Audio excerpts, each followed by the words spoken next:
இந்த காலை வேளையிலே நாம் கலாத்தியர் 6ஆம் அதிகாரம் 7 தொடக்கம் 10 வசனங்களை வாசிப்போம். கலாத்தியர் 6ஆம் அதிகாரம் 7 தொடக்கம் 10. மோசம் போகாதிருங்கள், தேவன் தம்மை பரியாசம் பண்ண ஒட்டார். மனுஷன் எதை விதைக்கிறானோ அதை அறுப்பான். தன் மாம்சத்திற்கென்று விதைக்கிறவன் மாம்சத்தினால் அழிவை அறுப்பான். ஆவிக்கென்று விதைக்கிறவன் ஆவியினாலே நித்திய ஜீவனை அறுப்பான். நன்மை செய்கிறதில் சோர்ந்து போகாமல் இருப்போமாக. நாம் தளர்ந்து போகாதிருந்தால் ஏற்ற காலத்திலே அறுப்போம். ஆகையால் நமக்கு கிடைக்கும் சமயத்துக்கு தக்கதாக யாவருக்கும், விசேஷமாக விசுவாச குடும்பத்தார்களுக்கு நன்மை செய்ய கடவோம். இந்த பகுதியிலே அங்கே சொல்லப்பட்டிருக்கிறது, மோசம் போகாதிருங்கள், தேவன் தன்னை பரியாசம் பண்ண விட்டார். நாம் எதை விதைக்கிறோமோ அதையே நாம் என்ன செய்வோம்? அறுப்போம். 1969 என்று நினைக்கிறேன், அமெரிக்கா தேசத்திலே அப்போலோ என்கிற ஒரு விண்கலம் முதலாவதாக மனுஷனை வைத்து விண்ணுக்குள் அனுப்பினார்கள். அப்போ அந்த விண்கலம் அனுப்பப்பட்ட பொழுது முதலாவது அந்த பூமியின் புவியீர்ப்பு அந்த இதை தாண்டி பூமியை சுற்றி மனிதன் வந்தான் முதலாவதாக. அதற்கு பின்பு அங்கிருந்து அந்த விண்கலம் நிலாவுக்கு அனுப்பப்பட்டது. அங்கே நிலாவுக்கு போய் நிலாவின் புவியீர்ப்புக்குள் அவர்கள் நிலாவின் ஈர்ப்புக்குள் புகுந்து அங்கேயும் அவர்கள் அப்படியே ஒரு 10 தரம் நிலாவை சுற்றி விட்டு வந்தார்கள். அதற்கு பிறகுதான் அது 1968 நினைக்கிறேன், 69 நீல் ஆம்ஸ்ட்ராங், பிறகு அந்த பரீட்சைகள் முடிந்த பிறகு நீல் ஆம்ஸ்ட்ராங் நிலாவுக்கு போனான். அப்போ அதை பார்த்து உலகமே வியந்தது. மனிதனுடைய திறமை, அவனுடைய விஞ்ஞான அறிவு, கணித அறிவு எல்லாவற்றையும் பார்த்து உலகமே அவர்களை பாராட்டினார்கள். ஆனால் ஒன்றை நாம் புரிந்து கொள்ள வேண்டும், மனிதன், ஆம், அது மனிதனுடைய பார்வையில் பார்க்கும் பொழுது அது ஒரு பெரிய சாதனை, அது எல்லோராலும் புகழப்படக்கூடிய ஒரு சாதனை. ஆனால் அதை மனிதன் செய்யக்கூடியதாக இருந்தது. காரணம் என்ன? இந்த உலகம் அப்படியே தன் இஷ்டம் போல இயங்காது. அதே ஒரு என்ன சொல்றது, ஒரு ஃபிக்ஸ்ட் லா, ஒரு தீர்மானிக்கப்பட்ட சில நியாயங்கள், அதாவது லாஸ் படி தான் இந்த உலகம் இயங்குகிறது. இப்போ சூரியன் பூமியிலிருந்து ஒரு சரியான தூரத்திலே ஆண்டவர் அதை வைத்திருக்கிறார். அது கொஞ்சம் கிட்ட வந்தால் பூமியை எரித்து போடும், கொஞ்சம் தூர போனால் பூமி குளிரில் உறைந்து நாம் எல்லோரும் குளிரிலே மரித்து விடுவோம். அப்படியாக ஒரு தெளிவான கணித விஞ்ஞான அறிவோடு இந்த உலகத்தை தேவன் படைத்திருக்கிறார். ஆகையால் தான் விஞ்ஞானிகள் அந்த தூரத்தை கணித்து, பூமியிலிருந்து சந்திரன் எந்த தூரத்திலே இருக்கிறது என்று அந்த தூரத்தை கணித்து, இந்த விண்கலம் 25,000 கிலோமீட்டர் வேகத்திலே நிலாவை நோக்கி போய் கொண்டிருக்கிறது. நிலா 2300 கிலோமீட்டர் வேகத்திலே சுற்றி கொண்டிருக்கிறது. அதை சரியாக கணித்து அந்த விண்கலத்தை நிலாவை சுற்றும்படியாக செய்ய சரியாக அவர்கள் அதை கணித்தார்கள். ஏன்? அந்த வெளி உலகமும் அப்படி ஒரு கணித கணிப்பின்படி தான் தேவன் அதை அமைத்திருக்கிறார். அப்ப நாம் என்ன புரிந்து கொள்ள வேண்டும்? அதே போல்தான் நம்முடைய ஆவிக்குரிய வாழ்க்கையிலும் சில நியாயங்கள் உண்டு. அந்த நியாயங்களின்படி நாம் ஜீவிக்கும் பொழுது நாம் ஆசீர்வதிக்கப்படுவோம். அதிலே ஒன்றுதான் என்ன? ஒருவன் எதை விதைக்கிறானோ அவன் அதையே அறுப்பான். அப்போ அதுதான் இங்கே சொல்லப்பட்டிருக்கிறது, மோசம் போகாதிருங்கள், தேவன் தன்னை பரியாசம் பண்ண விட்டார். ஒருவன் எதை விதைக்கிறானோ அதையே அவன் அறுப்பான்.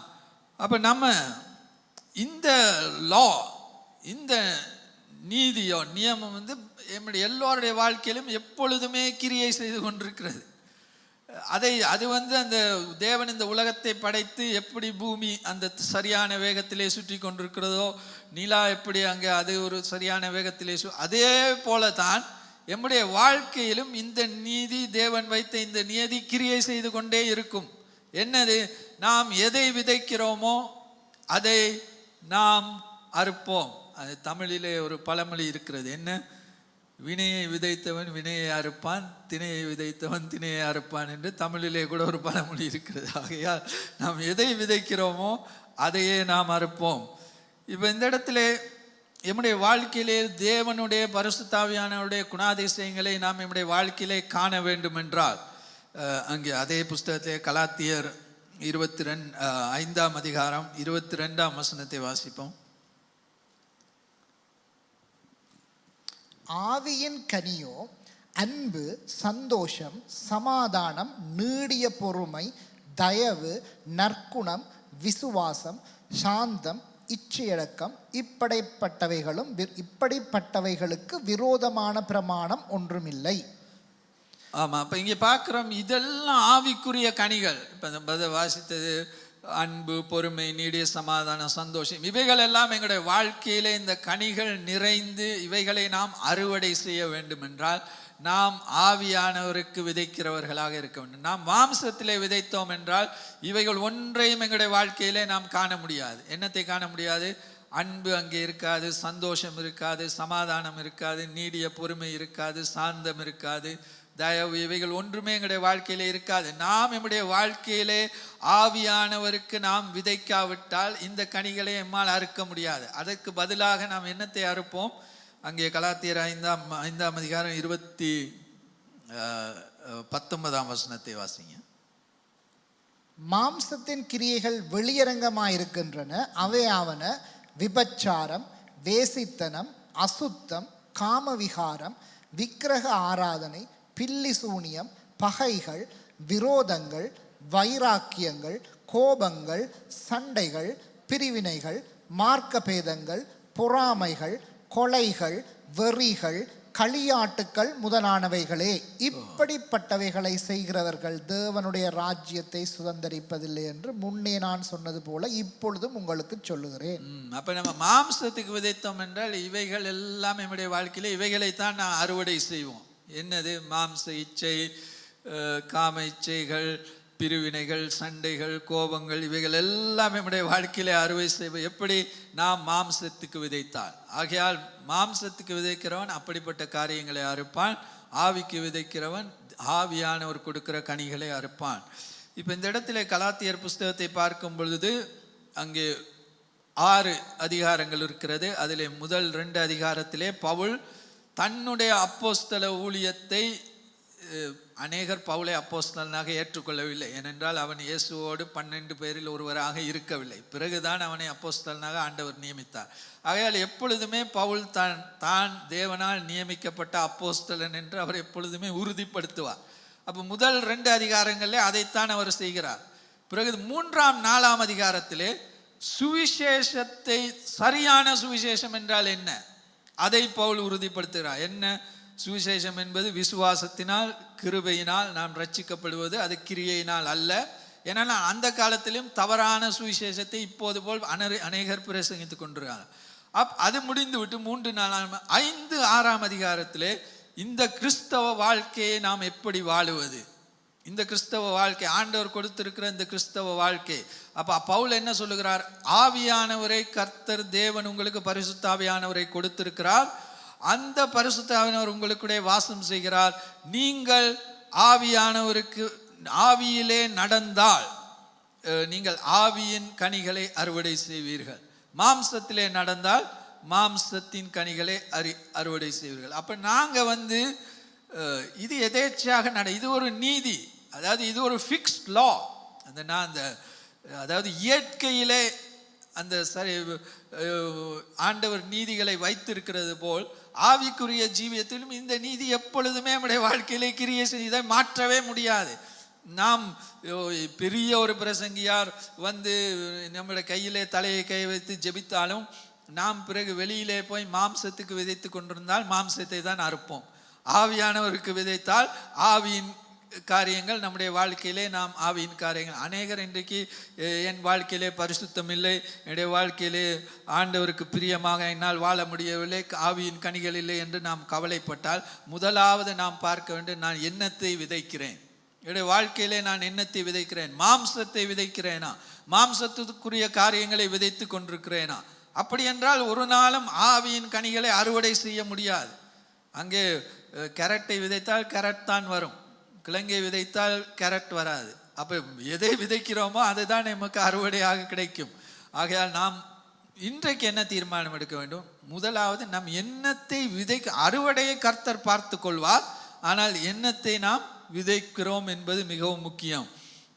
இந்த வசனத்திலே கலாத்தியர் 6ஆம் அதிகாரம் 7ஆம் வசனத்திலே நாம் பார்க்கிறோம், மோசம் போகாதிருங்கள். பவுல் அதில் ஆரம்பிக்கிறார், மோசம் போகாதிருங்கள். அதாவது ஆங்கிலத்தில் டோன்ட் பி டிசீவ்ட் என்றால் வஞ்சிக்கப்படாதிருங்கள், மோசம் போகாதிருங்கள். முதலாவது நாம் என்னது? முதலாவது நாங்கள் பார்த்தா எங்கே வஞ்சனை ஆரம்பிக்கிறது? முதலாவது எம்முடைய வாழ்க்கையிலே, எம்முடைய இருதயத்திலே தான் முதலாவதாக நாம் வஞ்சிக்கப்படுகிறோம். நாம் சாத்தானால் வஞ்சிக்கப்படுவதற்கு முன், வெளி உலகத்தால் வஞ்சிக்கப்படுவதற்கு முன், முதலாவது வஞ்சனை எம்முடைய வாழ்க்கையிலே, எம்முடைய இருதயத்திலே தான் அது ஆரம்பிக்கிறது. ஆமென். அங்கே எரேமியா 17ஆம் அதிகாரம் 9ஆம் வசனத்தை வாசிப்போம்.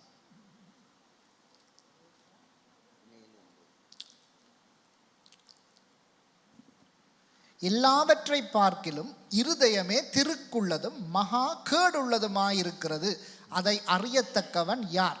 அப்ப எல்லாவற்றுக்கும் மேலாக இருதயம் தான் என்னவாயிருக்கிறது? மகா திருக்குள்ளது. நம்முடைய இருதயம் மிகவும் பயங்கரமானது.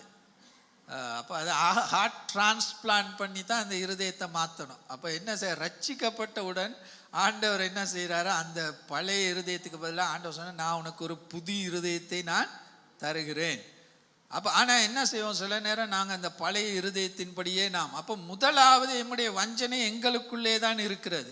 வெளியிலே நாம் மற்றவர்களை சொல்லி கொண்டிருப்பதை விட முதலாவது நம்முடைய இருதயம் நம்மை வஞ்சிக்கக்கூடியது. ஆமென். அங்கே 1 கொரிந்தியர் 3:18 வாசிங்க. 1 கொரிந்தியர் 3ஆம் அதிகாரம் 18ஆம் வசனம். ஒருவனும் தன்னைத்தானே வஞ்சியாதிருப்பானாக. இவ்வுலகத்திலே உங்களில் ஒருவன் தன்னை ஞானி என்று எண்ணினால் அவன் ஞானியாகும்படிக்கு பைத்தியக்காரனாக கடவன். அப்ப இந்த இடத்துல என்ன சொல்றாரு பவுல்? சொல்லுகிறார், ஒருவன் தன்னை வஞ்சியாதிருப்பானாக. அப்ப நாமே நம்மை வஞ்சித்து கொள்ள முடியும். அது எப்படி நடக்க முடியும்? அங்கே யாக்கோபு புஸ்தகம் 1ஆம் அதிகாரம் 22ஆம் வசனத்திலே நாம் பார்க்கிறோம், நாம் வசனத்தை கேட்டுக்கொண்டே இருந்து நான் வந்தேன், நல்ல பிரசங்கத்தை கேட்டுவிட்டேன் என்று அந்த வசனத்துக்கு கீழ்ப்படியாமல் நாம் ஜீவித்தால் நாம் வஞ்சிக்கப்படுவோம்.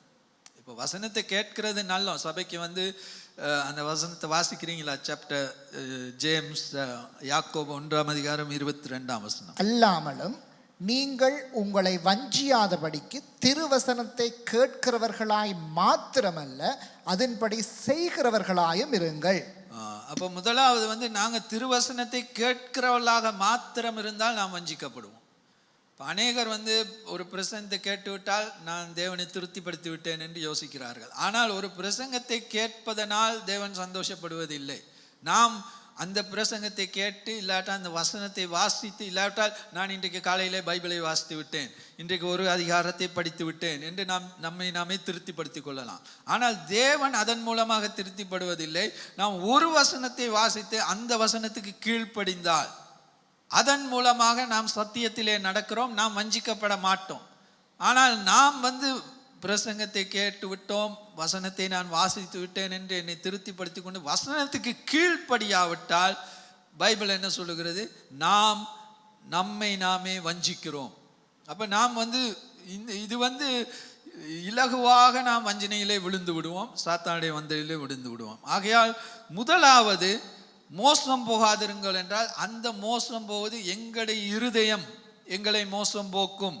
நாம் வசனத்தை கேட்டு கீழ்ப்படியாமல் இருந்தால் நாம் வஞ்சிக்கப்படுவோம், நாம் பிழையான வழியிலே போவோம். ரெண்டாவது சாத்தான் எங்களை வஞ்சிப்பான், சாத்தான் எங்களை மோசம் போக பண்ணுவான். அங்கே வெளிப்படுத்தல் 12ஆம் அதிகாரம் 9ஆம் வசனத்தை வாசிப்போம்.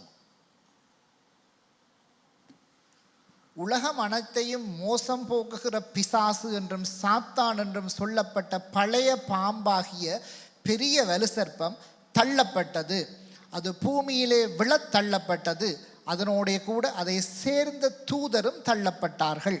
ஆமா, அப்ப இந்த இடத்துல பார்க்கிறோம் முதலாவது நம்மை நாமே வஞ்சித்துக்கொள்ளும். ரெண்டாவது எம்மை வஞ்சிக்கிற சாத்தான் அங்கே இருக்கிறான். அவன் ஆண்டவருடைய சமூகத்திலிருந்து கீழே தள்ளப்பட்டான்.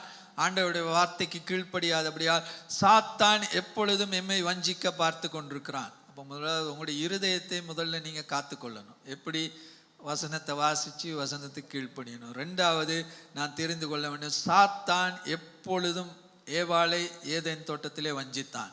அங்கே தொடங்கின சாத்தான் கடைசியாக வெளிப்படுத்தின விசேஷத்திலும் அவன் வஞ்சிக்கிறவன். அவனுடைய குணம் மாறவே மாறாது. அவன் எப்பொழுதும் எம்மை வஞ்சித்து தேவனை விட்டு எம்மை பிரித்து நம்முடைய வாழ்க்கையை அழிப்பது தான் சாத்தானுடைய நோக்கம். அப்போ சாத்தான் எங்களை எப்படியாவது வஞ்சிக்கலாம் என்று பார்த்து கொண்டிருக்கிறான். மூன்றாவது சிலர் யோசித்து கொண்டிருக்கிறார்கள், ரட்சிக்கப்பட்டு விட்டால் நான் எப்படியும் பரலோகம் போய்விடலாம் என்கிற வஞ்சனையிலே சிலர் ஜீவித்து கொண்டிருக்கிறார்.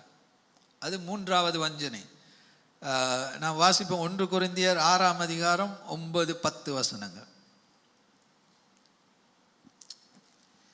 அநியாயக்காரர் தேவனுடைய ராஜ்யத்தை சுதந்தரிப்பதில்லை என்று அறியீர்களா? வஞ்சிக்கப்படாதிருங்கள்.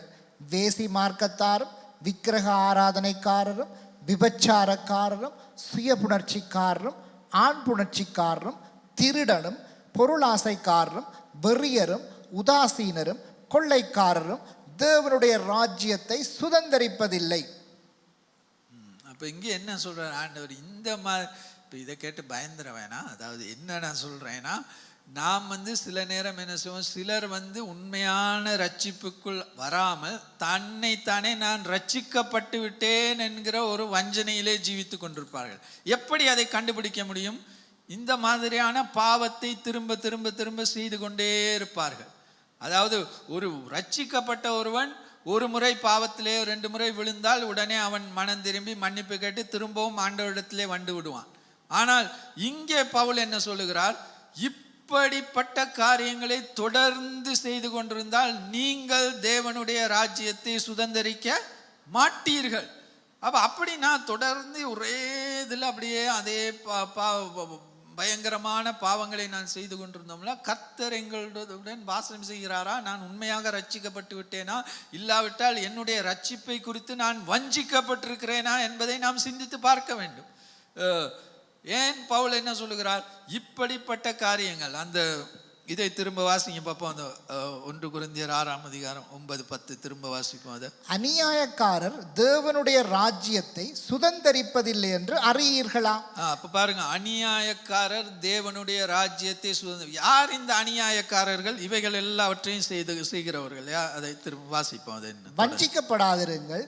வேசி மார்க்கத்தாரும் விக்கிரக ஆராதனைக்காரரும் விபச்சாரக்காரரும் சுய புணர்ச்சிக்காரரும் ஆண் புணர்ச்சிக்காரரும் திருடனும் பொருளாசைக்காரரும் வெறியரும் உதாசீனரும் கொள்ளைக்காரரும் தேவனுடைய ராஜ்யத்தை சுதந்தரிப்பதில்லை. அப்ப இந்த மாதிரியாக இந்த பாவங்களிலே ஊறி அதை குறித்த ஒரு குற்ற உணர்வே இல்லாமல் நான் ரட்சிக்கப்பட்டு விட்டேன், நான் எப்படியும் பரலோகம் போய் விடுவேன், இந்த பாவங்களை விடாமல் தொடர்ந்து அதிலே நாம் ஜீவித்தால் நம்முடைய ரட்சிப்பு உண்மையான ரட்சிப்பா என்பதை நாம் சோதித்து பார்க்க வேண்டும். சோதித்து பார்த்து நாம் மனம் திரும்ப வேண்டும். ரைட். 4வது நாம் வஞ்சிக்கப்படுவது பிழையான நண்பர்கள்.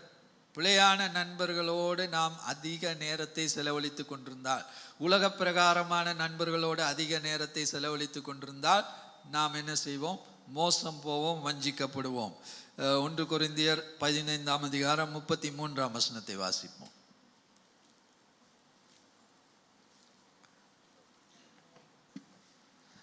மோசம் போகாதிருங்கள். ஆகாதம்பாஷணைகள் நல்லொழுக்கங்களை கெடுக்கும்.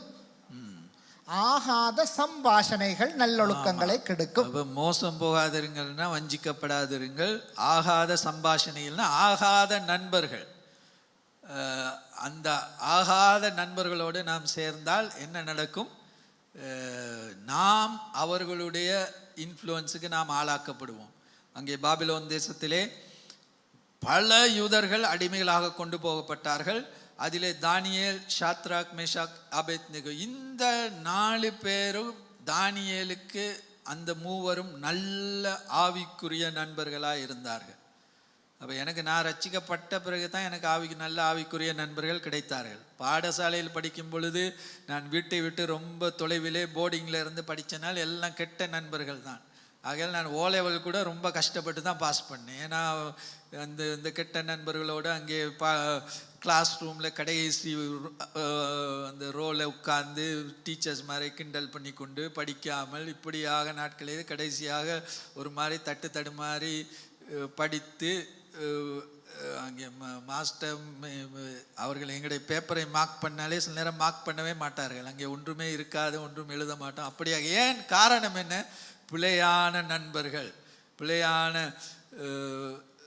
நண்பர்களோடு சேர்ந்தால் அது கடைசியிலே எங்களுக்கு அழிவை கொண்டு அவர்கள் எங்கள் மீது ஒரு தாக்கத்தை கொண்டு வருவார்கள். நல்ல நண்பர்கள் நமக்கு நல்ல ஆலோசனை. அங்கே பார்க்கிறோம், சாலமோன் பெரிய இஸ்ரவேல் தேசத்தின் ராஜாவாக இருந்தான். அவன் மரித்து அவனுடைய மகன் ராஜாவாக வந்த பொழுது அவன் அந்த பெரியவர்களுடைய ஆலோசனையை கேட்காமல் அவனோடு சுற்றி இருந்த சில வாலிபர்களுடைய ஆலோசனையை கேட்டு அதன்படி கிரியை செய்யும் பொழுது அவனுக்கு அங்கே ஒரு பெரிய வீழ்ச்சி ஏற்பட்டது. ஆகையால் இங்கே இருக்கிற விசேஷமாக வாலிபர்கள், உங்களுடைய நண்பர்களை நீங்கள் சரியாக தெரிந்து கொள்ள வேண்டும். இல்லாவிட்டால் உங்களுடைய நண்பர்கள் உங்களை சோரம் போக பண்ணுவார்கள், உங்களை தவறான வழியிலே கொண்டு போவார்கள், உங்களுக்கு அழிவை நோக்கி கொண்டு போவார்கள். அப்புறம் 4வது, நண்பர்கள் மூலமாக நாம் வஞ்சிக்கப்படலாம். சபைக்குள்ளேயே நாம் வஞ்சிக்கப்படலாம். சபை என்பது பலவிதமானவர்கள் உள்ள ஒரு இடம்தான் சபை. அப்போ இந்த சபை சபைக்குள்ளேயே சாத்தான் நம்மை வஞ்சிக்க முடியும். ஆமென். நாங்கள் ரோமர் 16ஆம் அதிகாரம் 17ஆம் வசனத்தை வாசிப்போம்.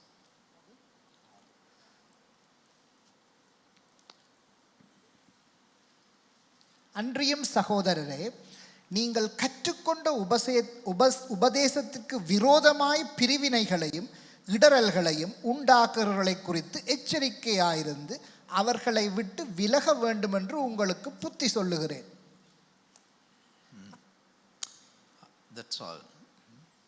ஓகே. அப்போ இங்கே என்ன சொல்லப்பட்டிருக்குது? இந்த இடத்துல பிரிவினைகளையும் இடரல்களையும் உண்டாக்குகிறவர்கள் சபைக்குள்ளும் இருப்பார்கள். அப்போ பவுல் சொல்லுகிறார் என்ன? அவர்களை குறித்து நீங்கள் ஜாக்கிரதையாக இருக்க வேண்டும், இல்லாவிட்டால் நீங்களும் அவர்களோடு சேர்ந்து வஞ்சிக்கப்படலாம். கடைசியாக கள்ள போதகர்கள் மூலமாக நாம் வஞ்சிக்கப்பட முடியும், நாம் மோசம் போக முடியும். அங்கே 2 தீமோத்தேயு 3ஆம் அதிகாரம் 13ஆம் வசனத்தை வாசிப்போம். பொல்லாதவர்களும் எத்தர்களுமானவர்கள் மோசம் போக்குறவர்களாகவும் மோசம் போகிறவர்களாமிருந்து மென்மேலும் கேடுள்ளவர்களாவார்கள். நீ கற்று நிச்சயித்து கொண்டவைகளில் நிலைத்திரு, அவைகளை இன்னாரிடத்தில் கற்றா என்று நீ அறிந்திருக்கிறதுமல்லாமல் கிறிஸ்து இயேசுவை பெற்றும் விசுவாசத்தினால் உன்னை இரட்சிப்புக்கேற்ற ஞானம் உள்ளவனாகத்தக்க பரிசுத்த வேத எழுத்துக்களை நீ சிறு வயது முதல் அறிந்தவன் என்று உனக்கு தெரியும். ஓகே. இப்போ இந்த இடத்துல பவுல் சொல்றார், நீ சரியானவர்களிருந்து நீ சில காரியங்களை கற்றுக்கொண்டாய், நீ அதன்படி நீ நடந்து கொள்.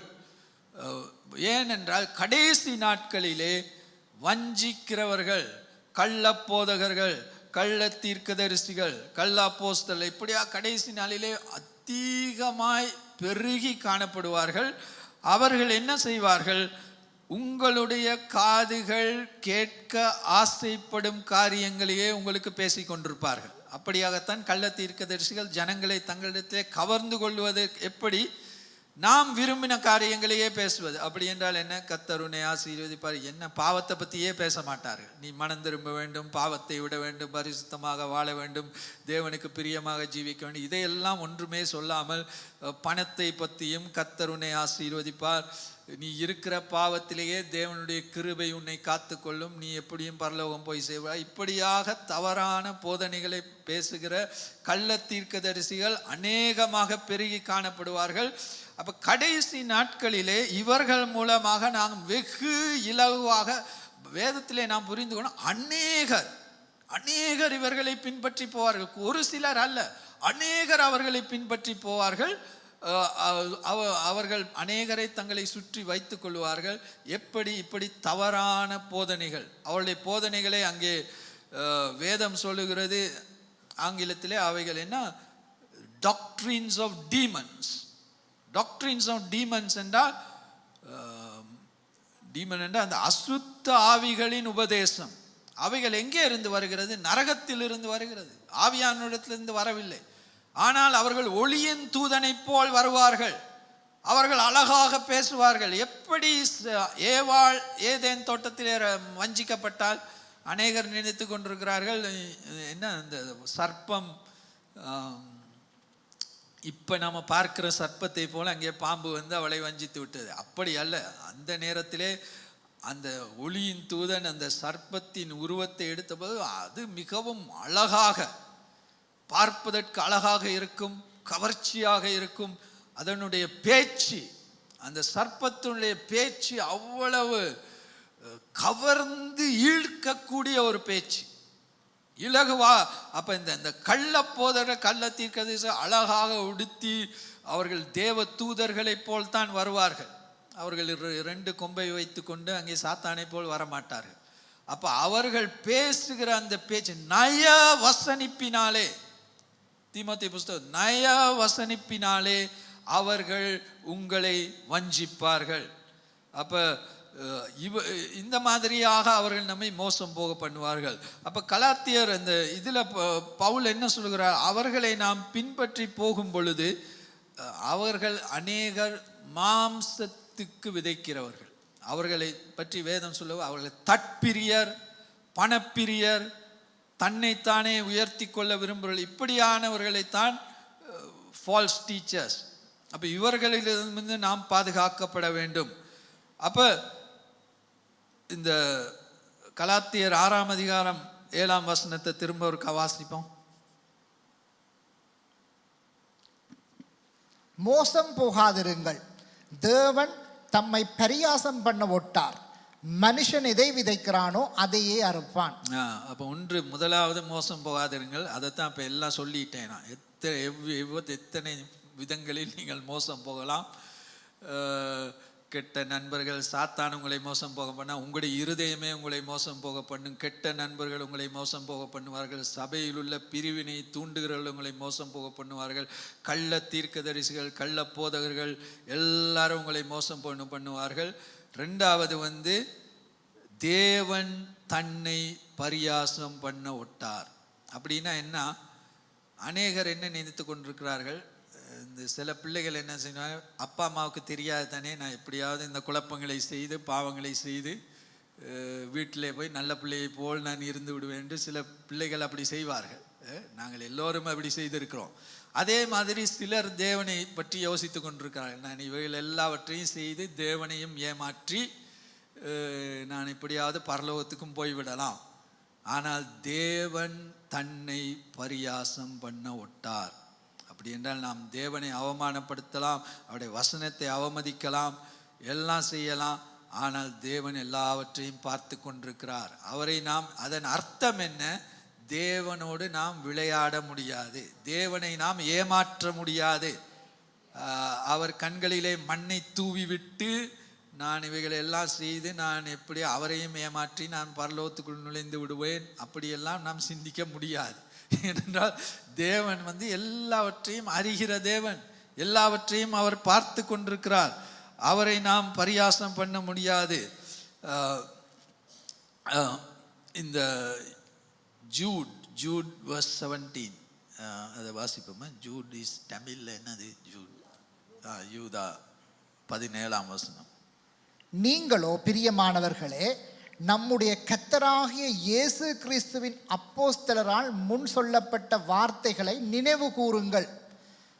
கடைசி காலத்திலே தங்கள் துன்மார்க்கமான இச்சைகளின்படி நடக்கிற பரியாசக்காரர் தோன்றுவார்கள் என்று உங்களுக்கு சொன்னார்களே.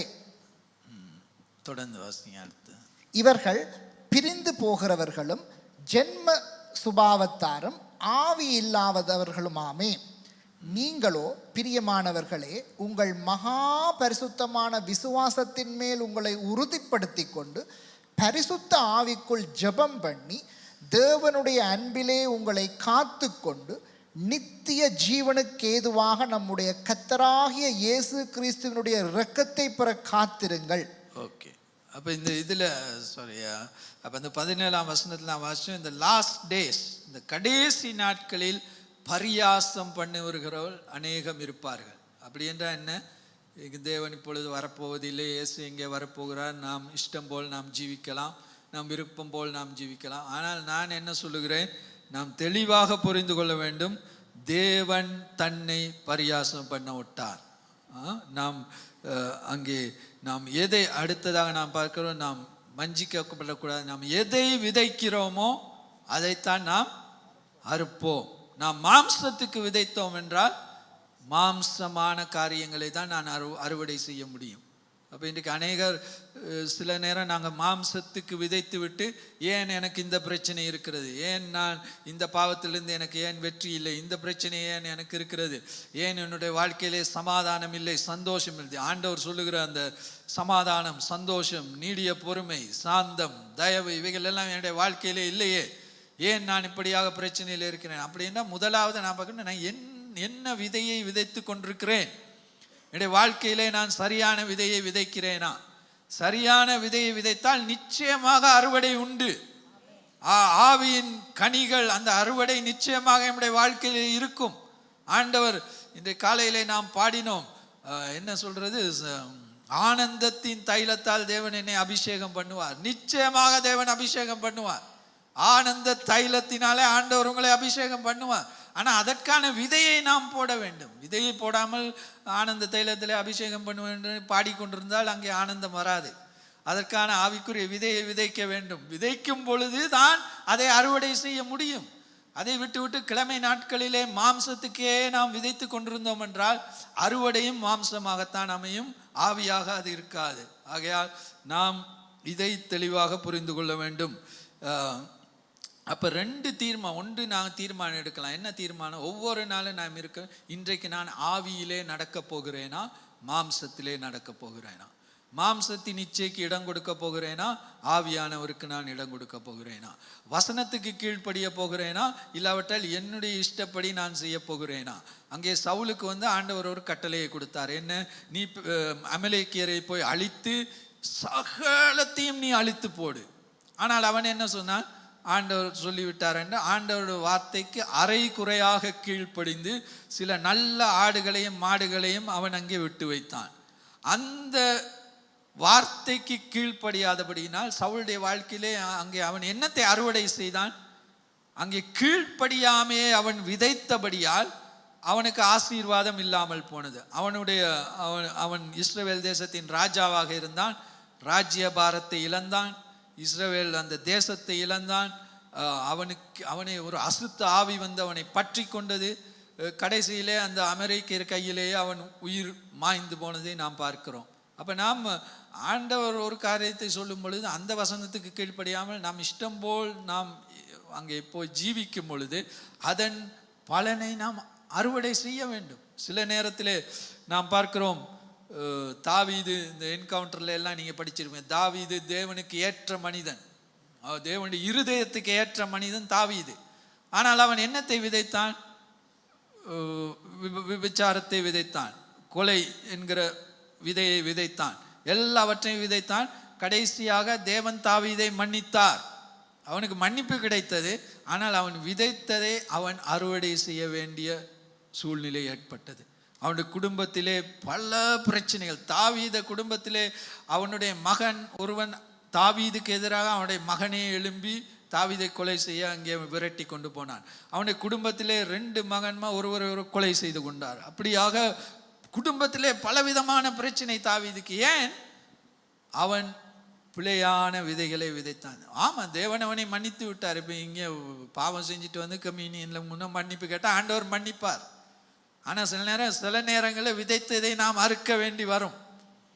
அப்போ என்ன செய்ய, என்ன பாஸ்டர் இப்படி பயங்காட்டுறீங்க, அப்போ எனக்கு விடிவு காலமே இல்லையா அப்படின்னா, இன்னையிலேருந்து சரியான விதையை போடுங்க. அப்போ இன்னைக்கு போட்டுட்டு இன்னைக்கே எங்கே அறுவடை இல்லையே அப்படின்னு பார்க்க வேணாம். இன்னைக்கு போட்டால் இன்னும் 1 வருஷத்தில் 6 மாதத்தில் அறுவடை வரும், உடனடியாக வராது. ஆனால் இவ்வளோ நாள் பிரச்சனை தோல்வி அப்படி இருக்கும் என்றால் இனிமேல் வெற்றி வேண்டும் என்றால் இன்றைக்கு விதையை போட வேண்டும். இப்போ இன்றைக்கு மாங்காய் விதை போட்டால் உடனே மாங்காயை பறிக்க முடியாது. அது மரம் வளர்ந்து கனி கொடுக்க பொழுது தான் அதை பறிக்க முடியும். அதே போல் சரியான விதையை நீங்கள் போடும் பொழுது சரியான நேரத்திலே தேவன் என்ன செய்வார்? அந்த பலனை கொடுப்பார். அப்போ அந்த இன்றைக்கு வாசித்த அந்த கலாத்தியர் 6ஆம் அதிகாரத்தில் அந்த திரும்ப ஒருக்கா வாசிப்போம் அந்த கடைசி வசனங்களை, அந்த 7, 8, 9 திரும்ப ஒருக்கா வாசிங்க. மோசம் போகாதிருங்கள், தேவன் தம்மை பரியாசம் பண்ண ஒட்டார். மனுஷன் எதை விதைக்கிறானோ அதையே அறுப்பான். தன் மாம்சத்திற்கே என்று விதைக்கிறவன் மாம்சத்தினால் அழிவை அறுப்பான். ஆவிக்கென்று விதைக்கிறவன் ஆவியினாலே நித்திய ஜீவனை அறுப்பான். நன்மை செய்கிறதில் சோர்ந்து போகாமல் இருப்போமாக. நாம் தளர்ந்து போகாதிருந்தால் ஏற்ற காலத்தில் அறுப்போம். ஆகையால் நமக்கு கிடைக்கும் சமயத்துக்கு தக்கதாக யாவருக்கும், விசேஷமாக விசுவாச குடும்பத்தார்களுக்கு நன்மை செய்ய கடவோம். சரி, இப்போ கடைசியாக இப்போ நன்மை செய்வதிலே சோர்ந்து போகாதிருங்கள் என்று இங்கே பவுல் சொல்லுகிறார். இப்போ சிலவங்க இங்கே உட்கார்ந்துருப்பீங்க, ஃபர்ஸ்ட் நான் ஆவிக்குரிய காரியத்திலே தான் விதைச்சிக்கிட்டு இருக்கேன், ஆனால் இன்னும் எனக்கு ஒன்றும் விடிவு காலம் ஆற மாதிரி தெரியலை, ஆவிக்குரிய காரியங்களே. ஆனால் பவுல் என்ன சொல்கிறார்? நன்மை செய்வதிலே சோர்ந்து போக, அந்த தகுந்த நேரத்திலே என்ன செய்வார்? தேவன் உங்களுக்கு அறுவடையை நிச்சயமாக கொடுப்பார். 100%, அதில் எந்த சந்தேகமும் இல்லை. அப்போ ஆனால் அது தேவனுடைய நேரம். தேவன் ஒரு நேரத்தை வைத்திருக்கிறார். அந்த நேரத்திலே நாம் சோர்ந்து போகாமல் விதைத்து கொண்டிருந்தால் சரியான நேரத்திலே தேவன் அறுவடையை கொடுப்பார். அப்போ சிலர் இந்த இடத்துல உட்கார்ந்து, சிலர் நன்றாக ஜெபிக்கிறவர்களா இருக்கிறான், வசனத்துக்கு கீழ்ப்படியெல்லாம் இருக்கிறான், நீங்கள் ஆண்டவருக்கு பிரியமாக ஜீவிக்கலாம். ஆனால் சில நேரம் சோர்ந்து போய் இருக்கலாம். என்ன இப்படி, நான் ஒழுங்காக தான் இருக்கேன், நல்லா தான் இருக்கேன், ஆண்டவரோடு தான் நடக்கிறேன், ஆனால் இன்னும் எனக்கு இந்த பிரச்சனை. அப்போ ஆண்டவர் என்ன சொல்கிறாரு? தகுந்த நேரத்திலே நான் உன்னை ஆசீர்வதிப்பேன், தகுந்த நேரத்திலே நான் உனக்கு என்ன செய்வேன்? பலனை கொடுப்பேன். ஹல்லேலூயா. அப்போ நாம் சோர்ந்து போகக்கூடாது. தொடர்ந்து நன்மை செய்ய வேண்டும், தொடர்ந்து பரிசுத்தத்தை விதைக்க வேண்டும், தொடர்ந்து வசனத்துக்கு கீழ்ப்படிய வேண்டும், தொடர்ந்து ஜெபிக்க வேண்டும். ஆண்டவரோடு நாம் ஜீவிக்கும் பொழுது சரியான நேரத்திலே உங்களுக்கு தேவன் பலனை கொடுப்பார். ஹல்லேலூயா. தேவன் உங்களை ஆசீர்வதிப்பார். அநேகர் ஒழுங்காக சபைக்கு வாரீங்க, நீங்கள் ஆண்டவருக்கு காணிக்க கொடுக்குறீங்க, ஜெபிக்கிறீங்க, மற்றவங்களுக்கு விசிட் பண்ணுறீங்க, ப்ரே பண்ணுறீங்க, எல்லாம் செய்கிறீங்க. எல்லாம் நீங்கள் போடுற விதைகள், அவைகளுக்கு நிச்சயமாக ஒரு நாள் பலன் உண்டு. தகுந்த நேரத்திலே தேவன் உங்களை ஆசீர்வதிப்பார், தேவன் உயர்த்துவார், தேவன் பலனை கொடுப்பார். ஹல்லேலூயா. ஆகையால் நாம் தொடர்ந்து அப்படியாக நாம் தேவனோடு ஜீவிக்கும் பொழுது தேவன் எங்களை ஆசீர்வதிப்பார். ஹல்லேலூயா. ஆகையால் கடைசியான வஞ்சிக்கப்படாதிருங்கள். தேவன் தன்னை பரியாசம் பண்ண விட்டார். நாம் எதை விதைக்கிறோமோ அதையே நாம் அறுப்போம். அப்போ நம்ம சரியானதை விதைத்தால் தேவன் எம்மை ஆசீர்வதிப்பார். ஆமென்.